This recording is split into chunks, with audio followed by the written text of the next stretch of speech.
สบายดีมื้อนี้ข้าพเจ้าจะมาสอนเกี่ยวกับเรื่องอาซิดก็คือที่พวกเรารู้นำกันว่าอาซิดนี้แบ่งออกเป็น2ชนิดคืออาซิดที่บรรจุมีออกซิเจนและอาซิดที่บ่บรรจุมีออกซิเจนอาซิดที่บรรจุมีออกซิเจนมีคืออาซิดแปกนิติกอาซิดนิตริกอาซิดนิเตอร์อาซิดแปกซัลฟูริกอาซิดซัลฟูริกอาซิดซัลฟูเลอร์อาซิดปิโลซัลฟูริกอาซิดทีโอซัลฟูเลอร์อาซิดดีทีโอเนอร์อาซิดดีซัลฟูเลอร์อาซิดฮิโปซัลฟูเลอร์อาซิดเตตราไทโอนิกอาซิดแปกฟอสฟอริกอาซิดฟอสฟอริกอาซิดฟอสฟอเลอร์อาซิดปิโลฟอสฟอริกอาซิดฮิโปฟอสฟอริกอาซิดอะซิติกอาซิดแอนติโมนิกอาซิดแอนติโมเนอร์อาซิดฟอร์มิกอาซิดปิโลแอนติโมนิกอาซิดอาร์เซนิกอาซิดบอริกอาซิดบลูมิกอาซิดบลูเมอร์อาซิดคาร์บอนิกอาซิดคาร์บอเนอร์อาซิดแปกคาร์บอนิกอาซิดฮิโปคลอเรอร์อาซิดคลอเรอร์อาซิดคลอริกอาซิดแปกคลอแลตคลอริกอาซิดแปกคลอมิกอาซิดคลอมิกอาซิดคลอเมอร์อาซิดดีคลอมิกอาซิดซิยานิกอาซิดซิตริกอาซิดดียูเรนิกอาซิดแปกฟูออริกอาซิดฟูออริกอาซิดฟูออเลอร์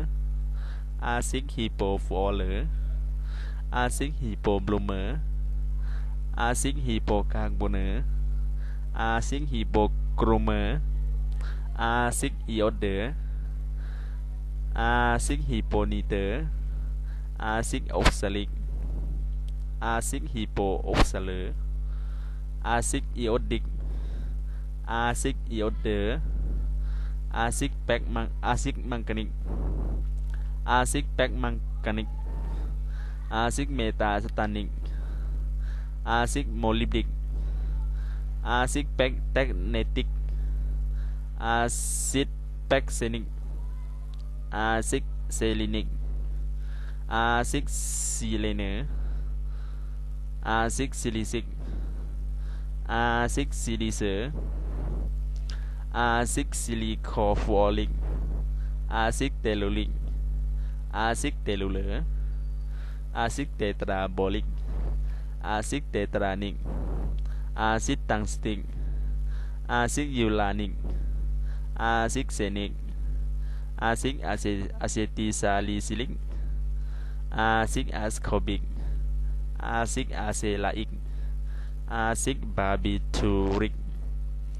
อาซิดแบงซิลิกอาซิดซินนามิกอาซิดแบงโซอิกอาซิดฟอลิกอาซิดฟูมาลิกอาซิดกาลิกอาซิดกลูโกนิกอาซิดกลูตามิกอาซิดกลูตาลิกอาซิดเฮกซาโนอิกอาซิดแลคติกอาซิดมาลิกอาซิดมาโลนิกอาซิดโอเลอิกอาซิดฟาตาลิกอาซิดโปรปิโอลิกอาซิดโลโซลิกอาซิดโปปิโอนิกอาซิดสเตอาลิกอาซิดตานิกอาซิดตาตาติกอาซิดตรีฟูออโลอาเซติกอาซิดยูริกต่อไปนี้ข้อที่2นี้ก็คืออาซิดที่บ่บรรจุมีออกซิเจนนั่นเองต่อไปตัวที่1อาซิดฮีโดรบรูมิกแต่ว่าอยู่ในตำราสันมซีนี้เฮาอาจจะอ่านว่าอาซิดบรมฮีดิกก็ได้ตัวนี้อาซิดฮีโดรคลอริกหรือว่าเฮาอาจจะอ่านว่าอาซิดคลอฮีดิกก็ได้ตัวที่3นี่อ่านว่าอาซิดฮีโดรไอโอดิก หรือว่าเฮาอาจจะอ่านว่าอาซิดอิโอฮีดิกก็ได้คือกันอาซิกฮีโดซิยานิกหรือว่าเฮาอ่านว่าอาซิกซิยานิดิกก็ได้เนาะต่อไปอาซิกฮีโดฟลูออริกหรือว่าเฮาอ่านว่าอาซิกฟลูออฮีดิกก็ได้คือกันตัวที่5นี้ต่อไปตัวที่6อาซิดฮีโดอาร์เซนิกตัวที่7อาซิดฮีโดนิตริกตัวที่8อาซิดฮีโดฟอสฟอริกตัวที่9อาซิดฮีโดซิลินิกตัวอาซิดฮีโดซัลฟูริกอาซิดทีโอซิยานิกอาซิดเฟอริกซิยานิกอาซิดซิลิโกฟลูออริกขอขอบใจเมื่อติดเท่านี้เนาะท้ายนี้ข้าพเจ้าก็ขอให้ทานผู้เบิงทางหลายหันขอช่วยเหลือข้าพเจ้าก็คือกดไลค์กดแชร์กด Subscribe เนาะเพราะว่าทานจะได้เห็นวิดีโอล่าสุดของข้าพเจ้าก็คือต้องได้กดติดตามข้าพเจ้าด้วยขอขอบใจ